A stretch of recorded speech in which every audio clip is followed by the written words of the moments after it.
Колега Балковски, кажавте дека ги поддржувате политиките на владата, но дали владата ве поддржа вас?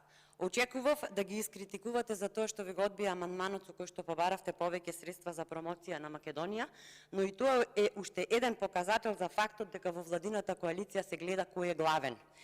Дефинитивно, како помала политичка партија, не ве уважуваат коалиционериве, но тоа е ваш проблем, кој за жал станува целокупен проблем на македонскиот туризам, затоа што ни вие, како представници на владеачкото мнозинство, не можете да издействувате повеќе пари за туризмот од буџет од над 5 милиарди евра.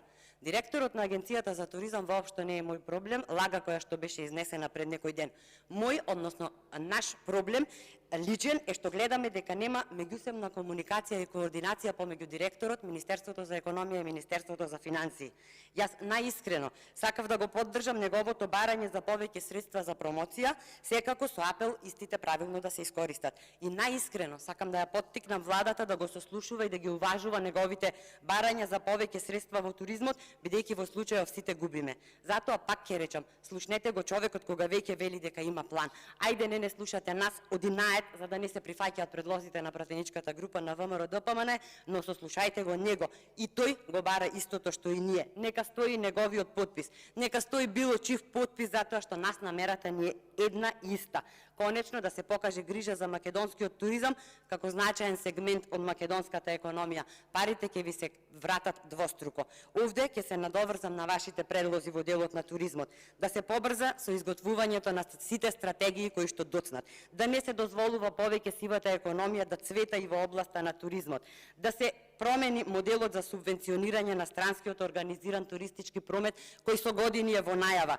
И вчера спомнав, односно пред некој ден, бројни проблеми имаат и туристичките водичи и придружници, да не се повторувам. Премногу проблеми и премногу работа има. Мора да се седне и да се работи. Кога веќе гледаме дека институциите не си ја бркаат работата, дајте ние да ги поттурнеме. Ние, како пратеничка група, ви стоиме на располагање. Искористете не во интерес на развој на македонскиот туризам.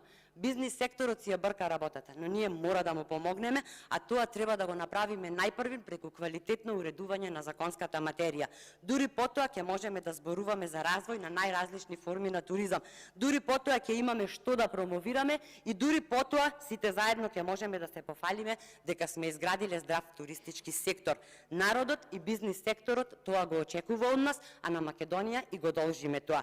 Дајте да оставиме позитивен белег од нашето присуство во ова собрание и дајте утре, кога ќе си заминеме одовде, токму ние да бидеме пример за идните пратеници кои ќе вреди да се следи и да се почитува. А се